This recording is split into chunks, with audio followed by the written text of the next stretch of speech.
consacré à l'occultisme planétaire avec André de Sèvres,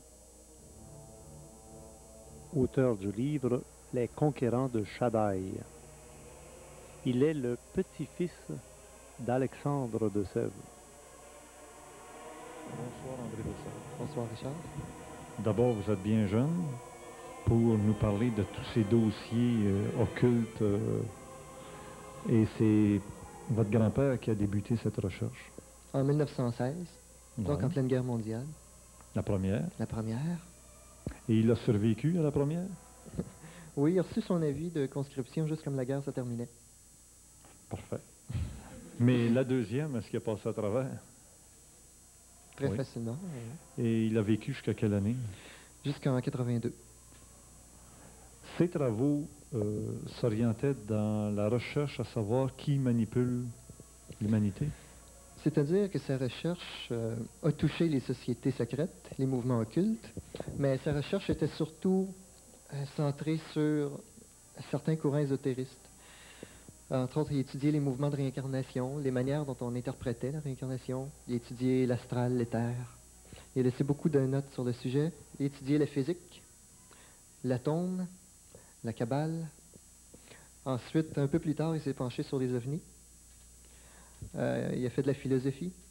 Il a consulté des volumes de psychologie pour compléter tout ça. Et puis, Il n'a jamais écrit de livre avec toutes ces connaissances-là? il a écrit des calepins, mais c'était des calepins de référence pour lui-même, puis pour sa famille.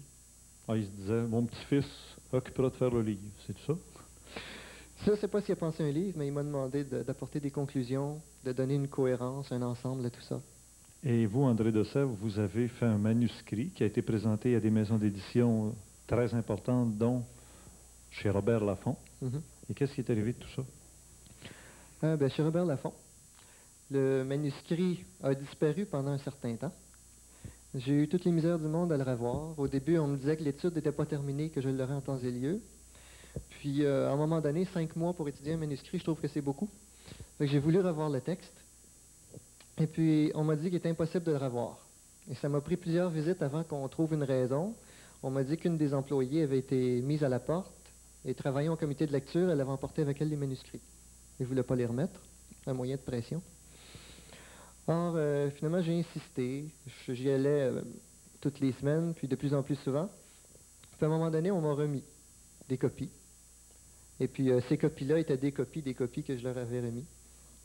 Donc l'original que vous leur avez fait parvenir, vous ne l'avez jamais retrouvé? Non. Ben, l'original comme tel, je l'ai gardé. Ah, le véritable. Ah oui. Ouais, je comprends. Maintenant, vous avez eu aussi des menaces à plusieurs reprises lorsque Des- vous avez commencé à vouloir donner des conférences sur ces sujets-là. Des menaces, mais finalement qui ne se sont jamais réalisées. Je continue. Je sais que quand j'avais commencé au centre de l'universalité, il y avait un bonhomme que j'avais rencontré là qui n'avait pas d'affaires au centre de l'universalité, il ne travaillait pas au centre, puis qui m'avait fait la remarque qui est résumée tantôt, C'est quoi? sur laquelle on ne vit pas toujours le temps qu'on voudrait bien vivre. Vous avez eu aussi de la visite étrange, et là, on remonte à il y a quelques années. Uh-huh. Oui, en 77, j'avais commencé à suivre les émissions de Richard Glenn. Ben, ça m'intéressait étant donné qu'on étudiait tous ces dossiers-là. Et puis, en 79, je lui ai envoyé une lettre lui faisant part des recherches en question, puis des appuis dont j'avais besoin. Et puis, au lieu d'une réponse de Richard Glenn, j'ai eu une visite mystérieuse à la maison dans la même semaine d'un gars qui se disait un agent d'assurance. Il est arrivé avec une grosse automobile, tout le kit. Immense limousine, oui. Un gars bien parvenu, qui m'a tout simplement proposé de l'accompagner dans une soucoupe volante, d'aller rejoindre les maîtres du monde, qui travaillaient à un gouvernement mondial. Il disait qu'à ce moment-là, il savait que je travaillais sur des projets de gouvernement mondial, des choses comme ça. Quand j'ai refusé sa proposition, c'est à ce moment-là que j'avais eu l'intuition qu'il y avait une trame ou un complot, et que c'était peut-être pas aussi sincère qu'on voulait bien nous le dire. Alors, ça a donné un tournant à ce qui s'est passé, mais toutes les menaces que j'ai pu avoir jusqu'à maintenant n'ont jamais eu de suite. Mhm.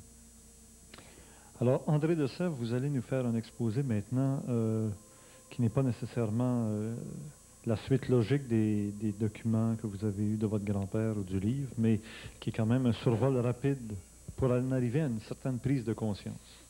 Ouais. On commence par quoi? On va commencer, je devrais poser encore la question, c'est assez important, s'il y en a qui ne sont pas familiers ici avec le phénomène des cycles zodiacaux, l'ère des poissons, l'ère du Verseau. Vous connaissez déjà tout ça? Parfaitement. Bon. Ça dure combien de temps un cycle? 2000 combien? 2160 années en moyenne. Je vais faire Le un total des 12, ça donne 25 920 ans pour un cycle complet. Bon, on n'aura pas besoin de résumer ça aujourd'hui. dessin. 160 années. 2160 ans, ça c'est un cycle. Un signe zodiaque. Un signe. On sort de l'ère du poisson C'est ça. pour entrer dans l'ère du Verseau. C'est ça. D'accord. En principe, Et le tout dure 25 920 ans. Toujours en 25 moyenne. 920 ans. Bon, parfait. C'est en même temps le nombre de battements de cœur qu'on a dans une journée. 25 920. Ah oui, parce qu'on dit que la moyenne c'est 70 battements à la minute. Ça, ce sont des chiffres que vous allez retrouver dans le cycle de Par l'humanité. 60 C'est ça. minutes, puis multiplié par 12 heures, par 24 heures, bien sûr. Mhm. Très étrange. On en revient au même chiffre. Bon, parfait. OK. Alors, c'est sur ce tableau-là que l'ésotérisme aujourd'hui, entre guillemets, se base pour nous annoncer l'ère du Verseau. Puis on l'annonce comme un âge d'or, comme une ère extraordinaire de fusion, d'harmonie, de bonheur, dans laquelle enfin l'humanité pourrait s'épanouir. C'est ici que va se présenter le premier piège. Le piège se présente parce que les poissons, qui sont un signe double relié par la tête et séparés par la queue, représentent, eux, justement, la fusion, l'unité intérieure de l'humanité et conséquemment extérieure. Et justement, les êtres fusionnés deviennent indépendants du temps et de l'espace. Conséquemment, n'ont pas besoin d'attendre l'ère du Verseau, puisque l'ère du Verseau est encore un temps. Alors, l'ère du Verseau est un appât qui est tendu pour attirer certaines personnes qui ont tendance à rechercher quelque chose, à rechercher la vie intérieure, mais qui, peu instruit, pourrait mordre à l'appât du bonheur à venir. Puis c'est une vieille tactique qui a toujours marché. Aujourd'hui, on parle d'ère du Verseau. Autrefois, on parlait de l'ère du surhomme, on parlait du capitalisme à venir, ensuite du communisme à venir. C'est toujours à venir. Donc, quelqu'un qui comprend votre message, c'est de sortir du temps et de l'espace Sortir. en tombant pas dans le piège de ce qu'on nous annonce à grand renfort de matérialisme, Exact. des moyens de survie prolongés, des moyens de déplacement améliorés, des moyens de communication fantastiques. Autrement dit, après l'an 2000, ça va être le paradis sur la Terre. Ça risque d'être la prison parfaite sur la Terre. La prison parfaite. Mais il y a des gens qui se sentent bien en prison, mais ils sont quand même en prison. Il y a un exemple qu'un de mes professeurs avait donné, parce que c'est pas tous les professeurs qui nous disent des bêtises à l'université. Il y en a un qui m'avait dit à un moment donné, il venait de faire un discours sur le progrès que l'humanité avait réalisé depuis quelques milliers d'années. L'expansion de nos moyens, le choix dans la nourriture qu'il n'y avait pas autrefois et qu'on a aujourd'hui, etc. Puis après avoir énuméré tous ces progrès-là, il nous a posé une question de réflexion avant la pause. Il nous dit, écoutez, d'après vous, une cage de 4 pieds sur 4 ou une cage de 16 sur 16, est-ce quand même une cage? Il nous a laissé là-dessus. Le cycle représente la même chose. Le Verseau comme tel a un opposé sur le zodiaque. Son opposé, c'est le lion. Le lion, c'est l'ère pendant laquelle serait apparue l'humanité, l'ère adamique, et c'est le symbole de l'humanité. Et de même, dans les poissons s'incarne le Christ, qu'on va appeler le fils du lion ou le fils d'Adam, qui est le soleil, la conscience du lion, qui va plonger dans les profondeurs pour aller rejoindre ce qu'il y a de plus intérieur et sortir les poissons de l'eau. Maintenant, deux choses à souligner. Premièrement, c'est que l'ère du Verseau devient, dans cette optique-là des choses, la première ère du cycle et non plus la dernière, comme on nous le dit.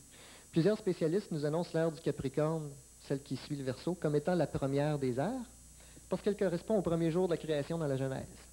Mais c'est oublier tout le paragraphe précédent, qui parle du tohu-bohu, de la précréation, de toutes les énergies qui sont mises en place pour permettre la création. Et ça, c'est l'ère du Verseau. Donc, ça commence par le Verseau Ça commence par le et Verseau. ça finit par le poisson. C'est ça. Puis si quelqu'un comprend, ben, il sort à ce moment-là. de la roue de samsara, de la roue des réincarnations, de la roue des rematérialisations. Rendu là, c'est le temps de sortir. Exact. Donc, on arrive à ce temps-là. On y est. Et de façon de plus en plus accentuée d'ailleurs.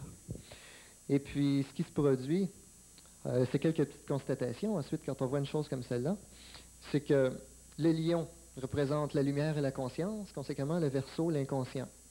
D'ailleurs, on nous promet l'ère du Verseau comme étant une ère de machine, de technologie. Et justement, le mot machine vient du latin machina, qui signifie inconscient. Machina. En continuant toujours dans le même sens, on nous annonce toujours le Verseau comme étant le porteur d'eau, celui qui apporte l'eau de la vie éternelle, et on le compare de cette manière-là à Jésus-Christ qui, lui, apporte l'eau de la vie éternelle. Donc, on dit, étant donné que le Verseau, c'est le porteur d'eau, c'est l'ère du Christ. Ce qui est une petite falsification des choses, parce que il ne s'appelle pas le porto, il s'appelle le Verseau. Il ne porte pas l'eau, il la verse.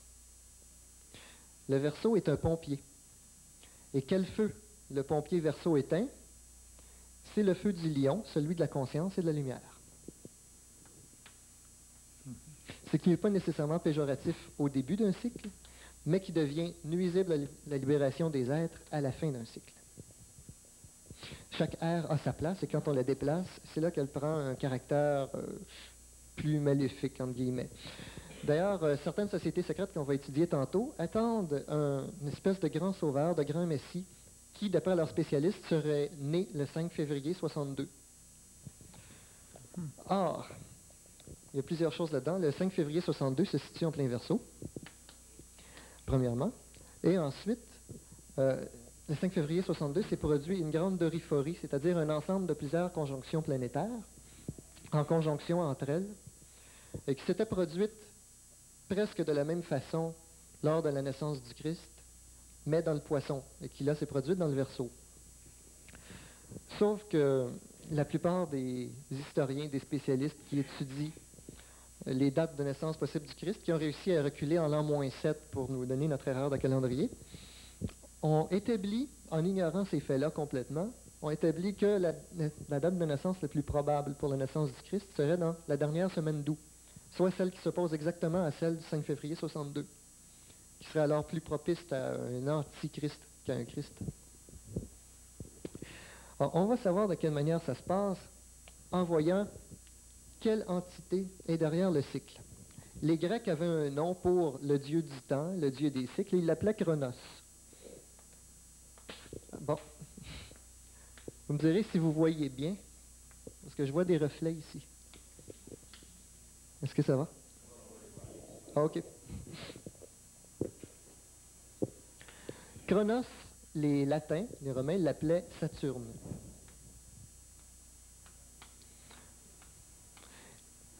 La capacité de Chronos, son métier, sa profession, si vous voulez, c'était au début du cycle et au tout début. Il était le maître de l'âge d'or. N'oubliez pas qu'on identifie l'âge d'or comme étant le Verseau. Saturne également se trouve à être planète maîtresse du Verseau. On parle d'Uranus, mais Uranus a été découvert en 1781 et jusque-là, Saturne a toujours dominé le Verseau. Et on a placé Uranus dans le Verseau pour en disputer la maîtrise en séparant les domiciles diurnes et nocturnes. Maintenant, Chronos-Saturne distribue, lors de l'âge d'or, la première ère, tout ce dont les êtres vont avoir besoin pour se développer. Il est le donneur. Et puis, au fur et à mesure que le cycle avance, un malaise se développe. Et selon la mythologie grecque, à la fin des temps, c'est-à-dire au moment où l'être qui a grandi devient mature, Chronos se met à dévorer ses enfants. Pris de panique parce qu'il va perdre la maîtrise de ses enfants. Ils vont sortir de l'emprise du temps. Alors il veut les garder sous son emprise et il les dévore. C'est-à-dire il les dévore, il les reprend dans le Verseau. Et la légende nous parle d'une pierre mystérieuse qui est glissée à la place d'un des enfants pour sauver finalement la maturité de l'humanité. Puis on a appelé Jésus-Christ la pierre universelle de plusieurs manières parce qu'il représentait en symbolique la pierre cachée qui est l'intérieur fusionné. Maintenant, Chronos, Saturne, les Phéniciens l'appelaient El ou Bel, mot avec lequel on a fait Bélial. Et chez les judéo-islamo-chrétiens, il correspond à Satan. Satan qui est adversaire de l'Éternel et donc maître du temps. Quand on regarde une chose comme ça, c'est intéressant de pouvoir aller vérifier quels sont les éléments à l'intérieur de ça qui vont s'assembler pour nous prêcher l'ère du Verseau. Alors, on a dit que Saturne est un maître du Verseau.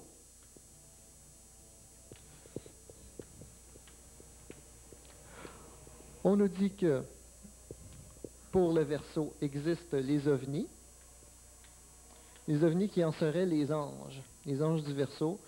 Certains parlent des Elohim. On va y revenir un petit peu plus tard. Les ovnis sont les anges du Verseau. Que sous ces ovnis anges du Verseau se trouverait un mystérieux roi du monde, maître du monde, caché en Agartha. Maître du monde qui présiderait à la destinée de l'humanité comme intermédiaire entre ce qu'on va voir en dessous puis ce qu'il y a au-dessus, malgré certaines interactions qui se font sans lui. Sous lui se trouvent les sociétés secrètes, comme un soc qui taille la terre. Les sociétés secrètes vont se diviser en deux, soit ceux qui se disent initiés.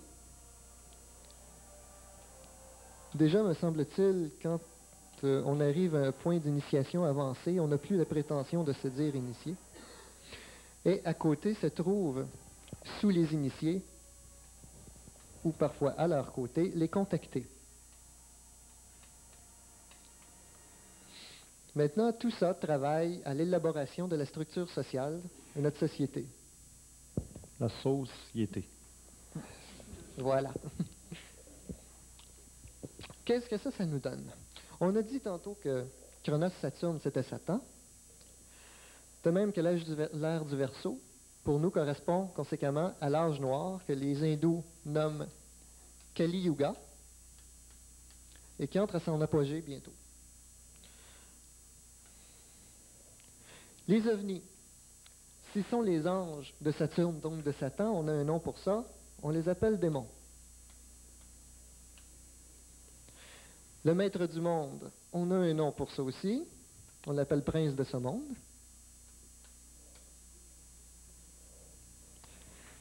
Les sociétés secrètes, tant qu'à elles, vont continuer de se diviser en deux parties.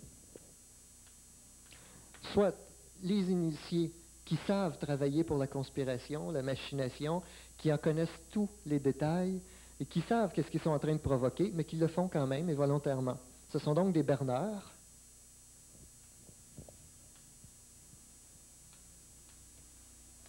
Les berneurs. Et les contactés, qui ne savent pas travailler à une machination, qui recherchent réellement le bien de l'humanité, qui voudraient faire quelque chose pour l'humanité, et dont on profite pour leur faire faire certaines actions qui vont profiter à la machination, contactés deviennent des bernés. En autant qu'ils acceptent d'être contactés de la manière dont on les a contactés. En dessous, eh bien, la structure sociale, on a un nom pour ça, on va l'expliquer un peu plus tard, on l'appelle 666. Ce qui nous donne un visage un petit peu différent de ce qui nous est prêché depuis quelques années. Pour les extraterrestres, tout ça, les ovnis. Etc., ouais. Qu'est-ce qui vous a amené à croire ça, là, André de Sèvres? Approchez-vous ici parce qu'on voit un reflet dans le tableau. Là. OK. Mais qu'est-ce qui vous a amené à croire ça, là? Que c'est ça, là, le mécanisme, là? Bien, d'abord, j'ai cru aussi en l'ère du Verseau, puis aux bons extraterrestres, aux sauveurs, puis je mettais mon salut personnel entre les mains des autres, entre les mains d'entités supérieures ou prétendument supérieures. Puis c'est la visite de l'agent d'assurance dont on a parlé tantôt qui m'a donné l'intuition. Autrement dit, le gars, en vous faisant une menace ou... Il m'a éclairé à la place, c'est ça. C'est ça. Tu t'es dit, quand quelqu'un veut mon bien puis il veut le prendre, C'est ça. il y a quelque chose en dessous de ça. Exactement. OK. Alors, petite réflexion que j'ai oubliée tantôt, je voulais dire, parce que les signes zodiacaux ne sont pas nécessairement nos signes de naissance, qui sont les signes solaires. Ici, il s'agit des constellations. Les signes solaires, nous, on est sous un signe solaire, et conséquemment, on a tous un peu de lion en nous, on a tous un ingrédient de soleil en nous. Et c'est de cette manière-là que le lion reste le symbole de l'humanité et que c'est le Verseau qui devient l'anti-humanité, anti-homme, qui se dit en allemand dans le sens à la fois d'anti-homme et le double de l'homme, Doppelganger, mot qu'on a traduit un peu plus tard par homme nouveau. Homme nouveau, c'était une chose qu'on a oublié aussi l'autre jour. C'était un terme de ralliement pour l'Ecclésia dont on va parler un peu plus tard. Alors, fais-moi penser. Disons le mot Doppelganger. Oui. C'est allemand, ça? Allemand. Ça me rappelle une espèce de société qui s'appelait les nazis, là, qui voulaient, eux autres, créer une société nouvelle pour un monde nouveau. Mhm. Ouais. Mhm. Alors, donc, si on va descendre notre schéma pour y aller en ordre. Et puis, on a parlé de Chronos, Saturne, Satan. On a résumé le Verseau, parce qu'évidemment, chacun de ces sujets-là pourrait prendre une conférence complète. On résume. Et puis, on arrive aux fameux ovnis. Richard m'a fait une présentation diamantaire tout à Ouais, l'heure. ça, on ne l'a pas enregistré, fait qu'il faut pas il faut en reparler, là. Ah, OK. Mais vas-y. Les ovnis, comme tels, sont millénaires. Bon, la plupart ici sont sûrement au courant, là, qui ne sont pas vus seulement depuis 1947, où Kenneth Arnold les a appelés soucoupes volantes pour la première fois. Mais leurs apparitions, leur présence est relatée depuis des milliers d'années chez à peu près tous les peuples, de diverses manières. Et ils représentent ces espèces de dieux, au pluriel, qui seraient venus dans des engins d'acier nous apporter la connaissance. Toujours apporter entre guillemets et connaissance entre guillemets. C'est des termes qu'il va falloir éclaircir. Ces ovnis-là étaient dirigés par le grand serpent qui est symbole universel, qui est reconnu chez tous les peuples, même s'ils ne sont pas entrés en contact. Ils ont quand même pris le symbole du serpent. Et ce qui est étonnant, c'est que le symbole du serpent va revenir même chez les Esquimaux, qui n'ont pas de serpent. Et le serpent va être appelé dans notre cycle Ouroboros, serpent qui se mord la queue. Et il est le symbole de Chronos et de Saturne, autour duquel il tourne pour représenter le temps. C'est l'apparition de ces espèces de dieux anciens, mais ce sont les mêmes qui tentent de réapparaître aujourd'hui. Puissance de cycle, puissance de temps et d'espace, nous attacher à la matière. Ils doivent donc apparaître avec force à notre époque, parce qu'il va falloir qu'ils fassent un grand coup de théâtre pour pouvoir faire tomber un paquet de monde dans le piège, pour qu'ils veuillent absolument sauver quoi? Leur corps physique, d'abord et avant tout. Exact, mais il y a l'histoire du roi qui était tout nu. Le roi qui était tout nu? Ben oui, c'est ça qui va se passer. C'est une vieille histoire où un roi en Europe n'avait rien à se mettre sur le dos. Puis il devait absolument parader. Il y avait un défilé de victoire devant le peuple. Il a dit, mais quoi faire? J'ai rien à me mettre sur le dos. C'est le bouffon du roi, qui a un très grand rôle. Lui a dit, c'est simple, ne mets rien sur le dos. Reste nu, mais on dira à toute la population que vous portez un vêtement d'une rareté et si précieux qu'on peut voir à travers le vêtement, et que sa finesse est telle que tous les peuples voudraient se l'arracher. Alors le peuple va voir le vêtement. Alors le roi suit le conseil du bouffon, s'en va au défilé, et le roi est acclamé, et tout le monde cherchait à voir le vêtement en question, et tout le monde se demandait quel pouvait être ce tissu. Et puis c'est vers la fin du défilé, alors que tout s'était très bien passé, qu'il y a un petit gars de 8 ans qui passe, puis qui lâche un grand cri, « Maman, le roi est tout nu! » Tout le monde est parti à rire, et le roi tout rouge a dû aller se cacher. C'est comme ça que la mise en scène finit par montrer son décor. C'est un peu comme, en même temps, la caméra qui se lève tout à coup au-dessus du studio, du téléroman que vous aviez regardé. Ça change complètement l'aspect du jeu. Alors, les ovnis, donc, sont apparus avec leur maître luciférien qui a porté plusieurs noms, Astarté, Astaroth, Astar, entité féminine ou masculine comme ça lui plaisait, et qui a régné sur le continent Aztlan, Atlantis, que les Égyptiens ont traduit par les îles du serpent. Leur règne, d'ailleurs, s'est terminé en catastrophe par un déluge terrible qui a tout englouti. C'était les conséquences de leurs propres actes. Maintenant, tout ça, on peut le retrouver ici et là. L'Atlantide, c'est à quelle époque? À l'époque du lion? L'Atlantide, c'est entre et entre. Où elle a commencé, on ne peut pas dire. Elle a peut-être commencé dans le Lion, mais on sait que le déluge se serait probablement produit vers la fin des Gémeaux. C'est une possibilité. D'autres parlent de quelques siècles de plus. Bon, d'accord. Les Gémeaux sont assez probables quand même.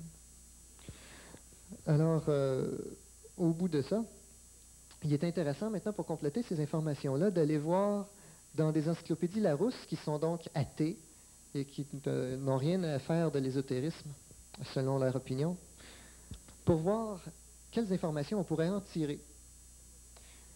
Et chez Larousse, il y a un volume qui s'appelle « Mythes et légendes de tous les peuples », qui concerne justement légendes de tous les peuples parce que ce sont des légendes qui n'ont pas été colportées par le commerce ou par les voyages et qui sont réellement originaires du peuple même.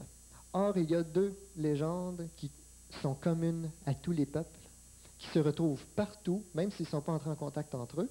On va les entendre juste après la pause qui s'en vient maintenant.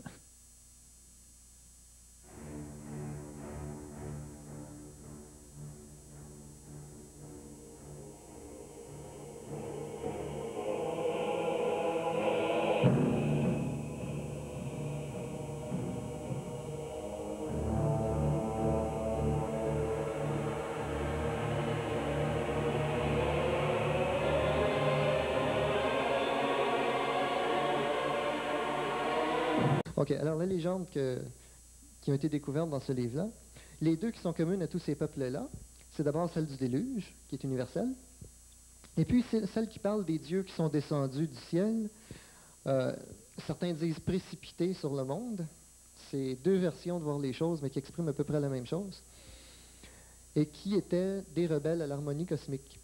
Ils se sont enfuis vers le nord, dans toutes les légendes, d'abord. Ils se sont répandus ensuite dans d'autres portes, dans d'autres repères. Les Assyriens sont les plus précis dans ces légendes-là, lorsqu'ils disent qu'ils se sont réfugiés au-delà des ténèbres et des brouillards du nord, au-delà des glaces, et que dans cette cavité qu'ils ont creusée, se trouveraient des nains, des petits êtres à grosse tête, laids, industrieux, on va voir à quel point sympathiques, et qui fabriqueraient des vaisseaux magiques volant dans les airs. En même temps, ils réclameraient des dons d'animaux.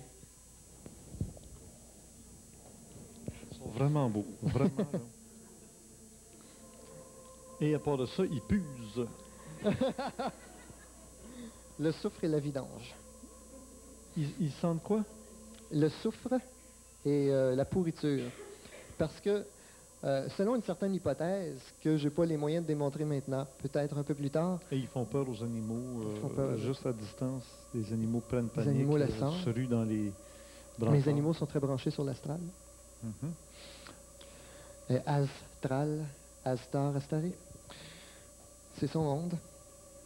Alors, les ovnis en question, qui sont décrits dans toutes les légendes, comme s'étant réfugiés dans un repère nordique et intérieur, voient une confirmation lorsque certains savants, au début du siècle, parlent de la théorie de la Terre creuse, qui a pris divers visages.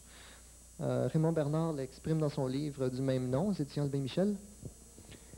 C'est le savant Marshall Gardner qui a, le premier officiellement, il y en a eu d'autres avant lui, mais le premier officiellement, qui a dit qu'il pouvait y avoir une cavité au nord de la planète, comme le phénomène des comètes. Les comètes possèdent toute une incurvation sur leur point nord, et c'est universellement reconnu. Alors il dit pourquoi pas l'histoire géologique de certaines planètes n'aurait pas permis la même formation. Alors ainsi se serait formée la Terre à l'image des comètes, avec une incurvation dans laquelle se seraient réfugiés les rebelles, qui seraient devenus d'abord d'entités au-delà de la Terre, seraient devenus intraterrestres. Aurait ensuite creusé un royaume souterrain très étendu, qui leur permettrait de communiquer avec divers endroits de la planète, et certains spécialistes, dont Charles Berlitz, qui est un des plus grands dans le domaine, un des plus forts, a identifié 12 portes d'entrée, séparées par 72 degrés chacune, qui permettraient d'y accéder. On pense au triangle des Bermudes, sur lequel il a très travaillé, etc. Ces ovnis-là en question aujourd'hui ont la même particularité qu'autrefois. Certaines mutilations de bétail, à laquelle d'autres ont participé depuis, et aussi du nom de Farfadet, gnomes, nains. Ils sont devenus humanoïdes, extraterrestres, mais ils ont exactement la même fonction et on les accueille de la même façon. Ils se manifestent d'une manière bien particulière. Tout d'abord, Yann a eu affaire à un de leurs discours. Yann, c'est un bonhomme, c'est tout ce qu'on connaît de lui, Yann.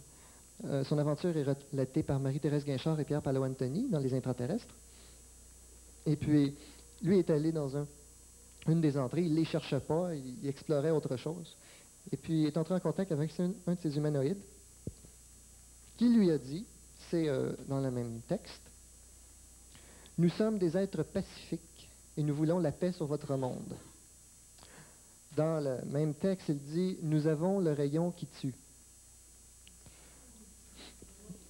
C'est le même discours qu'on va retrouver chez Reagan Gorbatchev.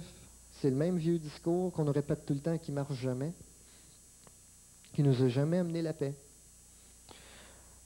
Évidemment, il parle de la même façon, c'est qu'il s'agit un peu du même gouvernement. On va le voir tout à l'heure.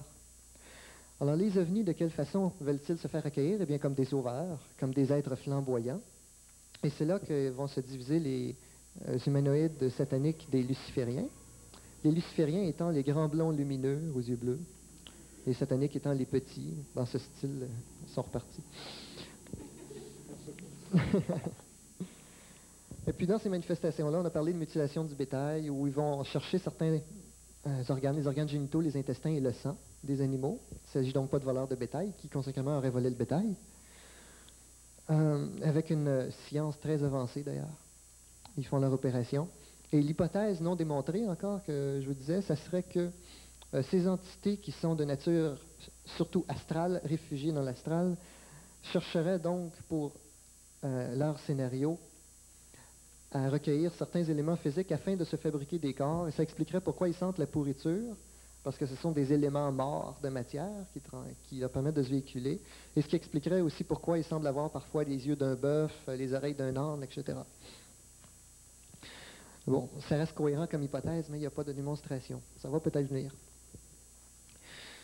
Richard soulignait tantôt que de véritables extraterrestres n'auraient pas besoin de technologie pour venir nous visiter, n'auraient pas besoin de ces engins-là. S'ils étaient si avancés, ils n'auraient pas besoin des béquilles dont nous on a besoin maintenant. Et de la même manière, les ovnis vont servir à deux plans. Celui des êtres sataniques, chez lesquels on retrouve la mutilation du bétail, les apparitions effrayantes, comme celui qui, par exemple, descend au-dessus d'une maison, arrache le toit de la maison, puis se promène avec, on s'amuse, laisse le toit un peu plus loin, s'en va, font peur à des enfants, et ça devient plus grave lorsqu'il y a des blessures très graves. On pense à Jean Miguel, accident provoqué, puis guérison provoquée, à la suite de quoi le témoin dit « Magnifique, ils m'ont guéri ». Ils ont d'abord provoqué l'accident. C'est le genre de choses qu'on retrouve chez eux. Et chez les lucifériens, les grands blonds aux yeux bleus, on retrouve généralement la fascination, les couleurs, la lumière. C'est la double manifestation qu'on retrouve devant les foules et dans les campagnes isolées. Par exemple, lors du carrousel de Washington en 67, ou lors des apparitions à San Diego ou en Argentine, où 3 000, 4 000 et 5 000 témoins ont vu la même chose, et nettement des ovnis extraordinaires, colorés, magnifiques, donner un spectacle de son et lumière au-dessus de la ville. Et dans le même temps, dans les campagnes isolées, les mêmes engins avaient éteint leur lumière et de manière très brute faisaient des mutilations de bétail, effrayaient les gens, provoquaient des brûlures, etc. Ils sont donc extraterrestres d'une certaine manière si on dit que leur origine première n'était pas terrestre, mais ils sont intraterrestres dans leur fonction actuelle et depuis très longtemps. Ils joueraient dans l'astral pour nous rejoindre comme ça. Ils joueraient dans l'astral, assurément. Il y a des phénomènes très curieux comme le phénomène de certaines espèces de lunettes, des verres qui sont sortis à un moment donné sur le marché. Et puis les gens qui portaient ces verres-là devenaient fous. On voyait dans le journal, les gens deviennent fous. Alors, on a pensé que ça affectait le cerveau, ils ont retiré les lunettes du marché. Mais le fait est que tous les gens qu'on a dit fous parce qu'ils portaient ces lunettes-là ont rapporté exactement la même chose à des endroits dispersés en Europe et en Amérique à leurs psychiatres. Ils voyaient tout à coup, avec ces lunettes-là, des humanoïdes d'environ 1 mètre de haut avec une grosse tête, des costumes argentés. Ça nous rappelle quelque chose. Et il voyait des espèces de bébites comme ça qui se promenaient partout, mais que les autres personnes ne voyaient pas. Et puis qui cherchaient à prendre contact, ils cherchaient surtout à prendre contact avec les enfants. Et les enfants les voient poser des questions à des enfants très jeunes, 4 ans et moins, ou 5 ans et moins. Ils voient généralement ces êtres-là. Et ils se promènent dans l'astral. J'en veux de ces lunettes-là. Où est-ce qu'ils sont? Ben, je l'ai revu chez moi, je te passerai. Alors, évidemment, ils enlevaient les lunettes à la personne et puis on disait, bon, la personne n'est plus folle, alors qu'on la relâchait. Elle est plus folle, certain, elle n'avait plus les lunettes, elle ne voyait plus les... Alors, c'est ça, pour exprimer ce que Richard disait tantôt, dans quelle espèce de mentalité ou de quel droit des êtres comme ça, en se disant supérieurs, en se disant évolués, vont venir traiter les humains comme de vulgaires cobayes, comme des sacs à vidange, fouiller dedans, puis les rejeter à terre avec des blessures, en disant, ben, dans tant de temps, tu retrouveras ton membre perdu ou tu seras guéri. Certains ne sont pas guéris, d'autres le sont, en échange d'une servitude. Ben, tout ça, ça nous donne une nature bien différente de ces êtres-là. Vous remarquerez qu'ils cherchent toujours à nous fasciner et à faire dire qu'ils sont là. Ils apparaissent où? Lorsque vous avez une maison de campagne, l'OVNI va-t-il apparaître derrière quand vous êtes en avant? Jamais. Quand vous êtes en avant, il apparaît devant. Si vous êtes dans la cuisine, vous allez le voir par la fenêtre de la cuisine. Il apparaît toujours là où on peut le voir. Il y a une chose, c'est que les témoins qui rapportent l'avoir vu par la fenêtre de la cuisine, c'est sûr que si l'OVNI était allé en arrière, il n'aurait l'aurait pas vu. Témoin, puis on n'aurait jamais su. Évidemment. Mais il y a aussi le fait des familles nombreuses. Comme, je prends par exemple un cas qui est cité dans Les Humanoïdes de Jean Ferguson, où il y a le vieux père, les garçons, les filles, tout le monde est là, c'est le gros party, puis on se promène. Et puis, il y en a un dans la famille, le plus jeune des fils, majeur quand même, qui est plus réceptif que les autres à ce genre de phénomène-là. Et c'est celui-là qui se trouve à côté de la grange, alors que les autres font d'autres choses autour de la maison. Bien, c'est celui-là qui voit l'OVNI, près de la grange. Bon, des choses inévitables. Vous allez voir aussi des drôles de comportements. Bon, ben ça, c'est tout sur le dossier des OVNI. À part de ça, maintenant. On accélère. Pour aller plus vite, au niveau des sociétés secrètes du Maître du Monde, c'est très enchaîné, on va en parler en même temps. Les sociétés secrètes obéiraient donc, d'une certaine manière, à ces forces-là, à ces instances-là.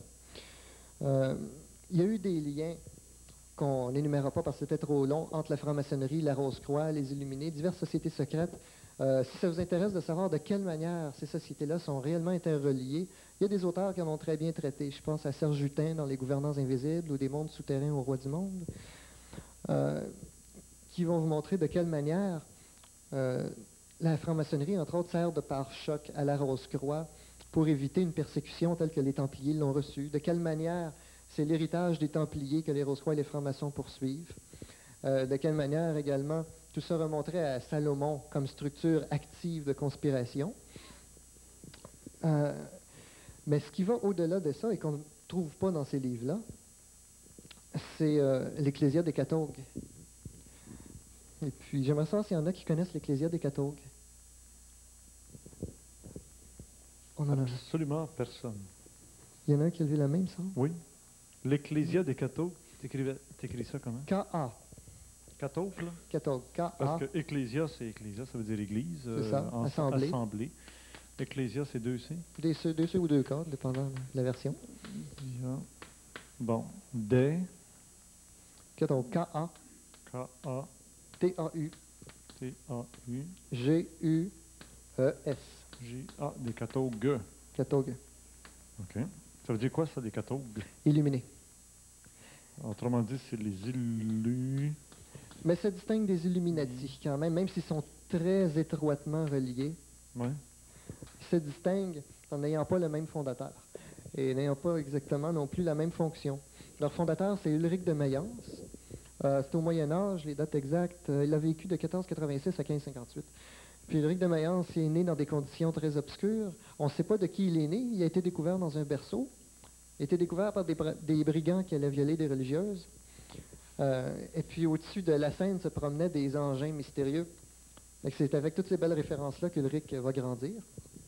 Et qu'avec certains contacts, après certains voyages, au Tibet entre autres, va tout à coup accomplir ce qu'il appelle sa mission et fonder l'Ecclésia des catholiques, qui va non pas recruter chez le public comme les autres sociétés secrètes. Vous pouvez vous inscrire chez les Rose-Croix, vous pouvez vous inscrire chez les francs-maçons. Tiens, un bel exemple de ça, j'ai ici des formules d'adhésion. D'adhésion pour les Rose-Croix, excusez.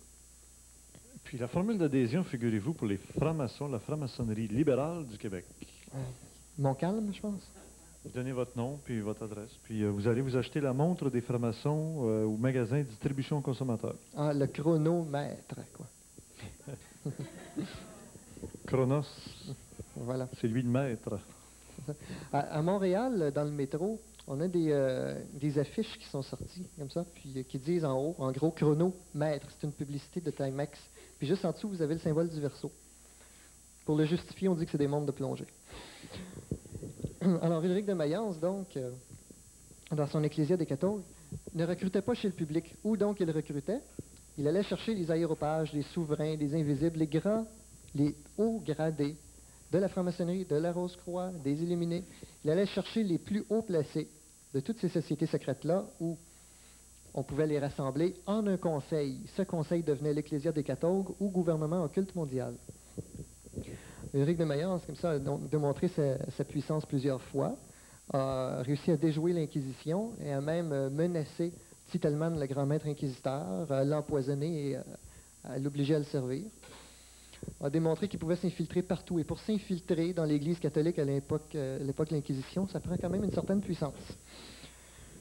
Alors, avec tout ce développement-là, Ulrich de Mayence conçoit un plan codé pour jusqu'en l'an 2023. En 2023. Oui. Donc, lui avait tout prévu ça, là, ce qui se passe sur la Terre. Prévu, non pas comme dans le sens de prédiction, mais c'était un plan codé pour son gouvernement. C'est-à-dire, on devra forger les frontières de telle ou telle manière, on devra faire évoluer telle ou telle mentalité de telle façon dans telle année. Et divers conflits devront être organisés. L'année 2023, est-ce que ça vous dit pas quelque chose? Ah, février 2023, ça c'était Glenn qui avait donné rendez-vous du monde, à un autre niveau. Mais avant ça, Nostradamus, les prophéties de Nostradamus, finissent en l'an 2023. Bien, ce qui est intéressant là-dedans, c'est que Ulrich de Mayence avait un bras droit, un allié qu'il suivait partout, qui faisait ses messages, qu'elle allait porter. Il lisait jamais les messages, il les portait, qui faisait beaucoup de travail, qui restait des années auprès de lui jusqu'à sa mort, et c'était Nostradamus, Michel de Notre-Dame. Nostradamus, lui, se situait pas ici chez les Bernard, où était Ulrich de Mayence, mais se situait ici, jusque dans une certaine mesure, parce qu'il n'était pas, oui, il n'était pas toujours accroché au pantalon d'Ulrich de Mayence. Il faisait d'autres choses aussi dans la vie. Puis, comme personne sincère ou qui voulait le bien de l'humanité, il a fait des œuvres qui étaient non contestables, mais en participant aux œuvres d'Ulrich de Mayence, il est arrivé certains détails. Et puis, lorsqu'il a fait ses prophéties, il s'est basé sur le plan codé d'Ulrich de Mayence pour dire qu'il se passerait telle chose à tel moment. Évidemment, certains détails apparaissent tout à coup, certains détails, on se dit qu'il n'aurait quand même pas pu le préméditer tant de siècles à l'avance. Bon, il y a sûrement certains phénomènes d'astral reliés à tout ça. Évidemment, la structure globale de son texte est basée sur le plan codé d'Ulrich de Mayence. À travers toutes ces sociétés secrètes-là, à l'origine, chez Salomon, ils avaient un nom pour se parler entre eux, qui était soit la nature double humaine. On a parlé tantôt de Doppelganger en allemand. Doppelganger, c'était le mot qu'utilisait Ulrich de Mayence.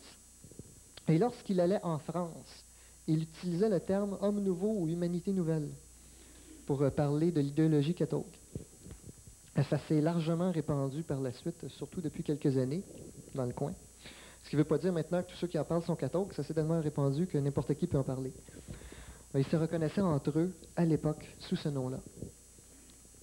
Et puis, les Rose-Croix, quant à eux, avaient pendant un temps un terme. Ils se nommaient souvent les Lucifériens. Parce que, dans certains grades, on identifiait Lucifer comme étant le porteur de lumière.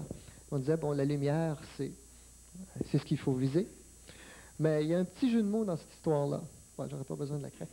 C'est qu'il y a une tradition orale chez les Romains. Et Lucifer est un jeu de mots entre féré et férire. Les Romains roulaient les R et on n'arrivait pas à différencier à certains moments s'il s'agissait de ferrer ou de férire, qui signifie porter un coup et non porter. Luce ferire, porter un coup à la lumière et non porter la lumière.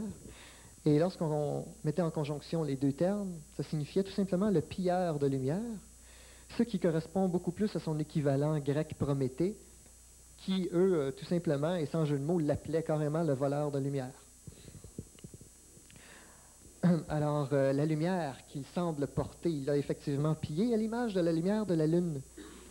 On parle souvent de la lumière de la Lune, mais ce n'est pas la lumière de la Lune. C'est le reflet de celle du Soleil qu'elle reporte. C'est la lumière luciférienne qu'il retransmet et qu'il reporte comme étant supposément sa lumière, et on se dirige vers lui sans penser au jeu d'angle et d'une provenance différente de la lumière. Maintenant, ce qui est intéressant, c'est que la lumière qu'il projette peut aussi bien être votre propre lumière que vous lui projetez et qui vous renvoie. Lucifer lui-même, qui accuse toute instance divine de l'avoir précipité sur le monde, ne se rend pas compte que ce n'est pas des cieux qu'il est tombé, c'est de lui-même. Que ce n'est pas Dieu qui l'a vu, il s'est vu lui-même. Et sa révolte s'est déclenchée là en se voyant lui-même. On va le voir plus facilement en parlant de fusion tantôt. Avec le temps qui nous reste, il faut aller chercher ça ici. C'est le plus important de notre première heure. L'explication du 666. On va faire ça ici parce que de l'autre côté, il y a des reflets du spot sur le tableau. OK.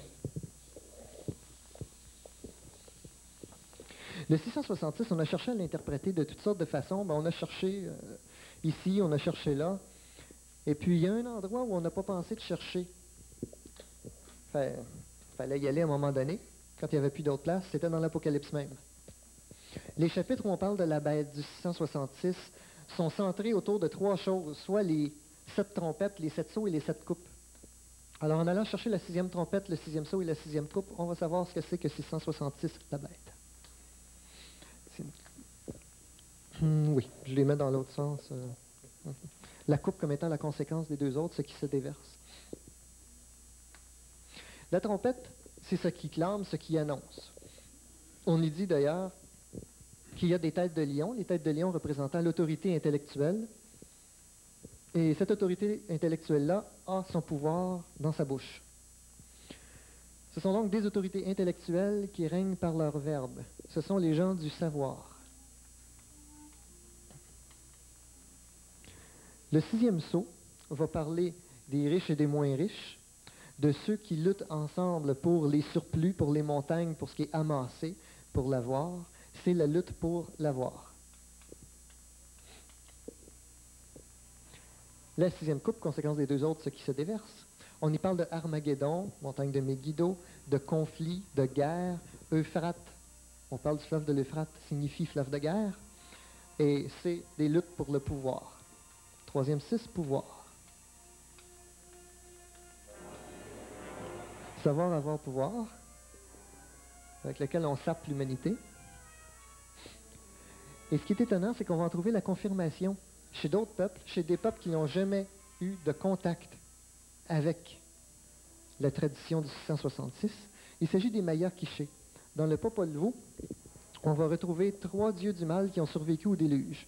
Il s'agit de Vucub-Caquix, d'abord, qui, lui, a son pouvoir dans sa bouche, qui règne sur les civilisations et le savoir. Le deuxième, c'est Zipacna, qui est le dieu des montagnes, du surplus, de l'amas, de l'avoir.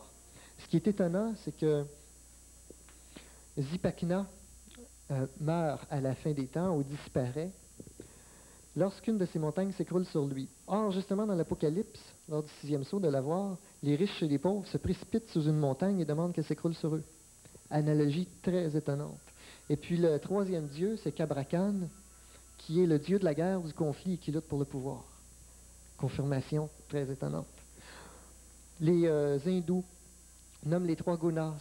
3 gunas, ce sont les 3 éléments qu'il faut dépasser, transcender pour devenir fusionné au Brahman. Et puis, il s'agit d'abord de l'ignorance. Attention, chez les hindous, ce que nous, on appelle savoir, eux l'appellent l'ignorance. La passion, qui mène à l'avoir, et la vertu, qui est celle du pouvoir. De même, il y a eu un cadeau de maçon à maçon qui a été donné pour sceller les deux révolutions. La Révolution française et la Révolution américaine, qui a été orchestrée par les mêmes francs-maçons et illuminés, soit Cagliostro, Robespierre, Lafayette, Benjamin Franklin et compagnie. Ce cadeau-là, qui a été donné pour sceller les deux révolutions, est exposé à la vue de tous. Il signifie la grande idéologie des sociétés secrètes, leur mouvement, leur force et en même temps leur idole. On a la clé de tout ça dans cette simple petite chose qui est exposée à l'entrée de New York et qui s'appelle la Statue de la Liberté.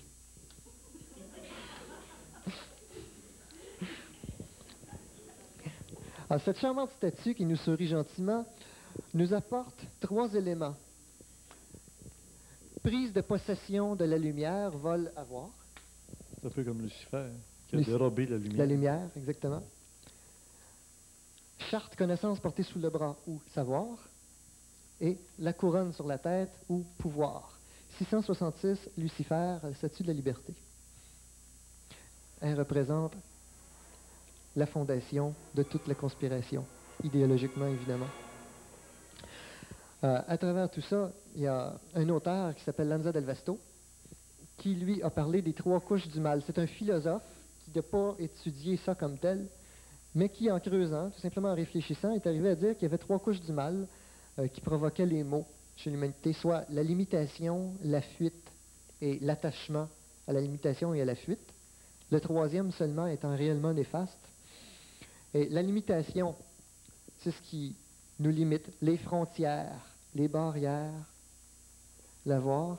La fuite, c'est ce qui nous permet de justifier le monde qu'on s'est bâti là. Il est au niveau du savoir. Et l'attachement aux deux, c'est l'organisation des deux autres qui est le pouvoir.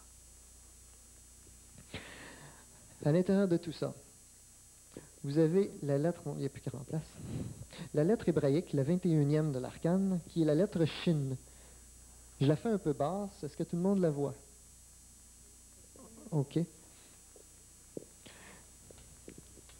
La lettre Shin, on m'a posé une question, il faut que j'y réponde vite. Elle représente 666, mais un 666 bénéfique. Son point est inscrit au milieu. Se prononce Shin. Et cette lettre-là continue de se prononcer Shin tant que le point est inscrit au milieu. Aussitôt que le point est envoyé à gauche, le H disparaît et se prononce Sin, soit mot avec lequel les Anglais ont fait le mal, le péché. Et on va retrouver ça dans le nom de Satan en hébreu qui est Shedan. Il y en avait plusieurs autrefois, Shedan, et qui devient maléfique au moment où son H disparaît. Ceci représentait le sens humain. Et la correspondance est bonne en français. Le H disparaît, il ne reste que les sens. Ça, c'est l'esprit au service du sens humain, donc maintenant au service des sens. Le D, Dalet, c'est ce qui détermine la Terre, ce qui organise la Terre. Nun, c'est l'enfance ou la simplicité, qui ici, avec Sin, devient la malignité. Et si vous enlevez le SH au complet, vous vous rendrez compte qu'il s'agit de l'Éden. Je vais te laisser faire la conclusion, il reste quelques secondes. C'est devenu Satan. Satan. Et très étrangement, lorsqu'on étudie d'où vient la tradition hébraïque, je ne vais pas dire juive, là, mais hébraïque, et vous allez voir dans un dictionnaire, le Birubidjan, c'est une province du nord-est de la Chine, où là seulement on acceptait dans cette cité universitaire de Kaifengfu des Hébreux, qui avaient droit de connaître des secrets qui étaient transmis par une civilisation préhistorique. En Chine, la lettre Chine, et que ces Hébreux-là, lorsqu'ils sont partis de là, sont allés au Sinaï. Alors le tout est relié. Ils ont commencé à transmettre la connaissance d'un Dieu appelé Yahvé, qui exigeait le sacrifice même d'animaux, et que l'odeur qui montait lui était agréable. Sin et Chine. Et comme on a vu que l'histoire du monde est circulaire autour de la planète, que le tout a commencé en Chine, de Chine on est allé en Inde, au Moyen-Orient, on est allé en Grèce, à Rome, en Italie, en France, en Espagne. De l'Espagne, on a eu Christophe Colomb qui est arrivé en Amérique. De la Nouvelle-France, on a commencé à développer le centre, l'ouest, San Francisco, Los Angeles, et on est en train de découvrir que le centre du monde planétaire actuellement, c'est revenu l'Orient, avec le Japon, qui est un exemple économique mondial, et très prochainement, on reviendra à la Chine. Et on a fini tous les cycles de colonisation de la planète Terre.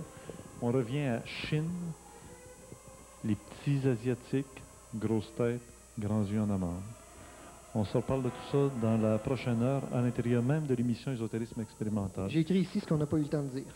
Tantôt, on en reparlera aussi. Merci, André Dessèvres. On se fait une pause ici d'au moins 15 minutes.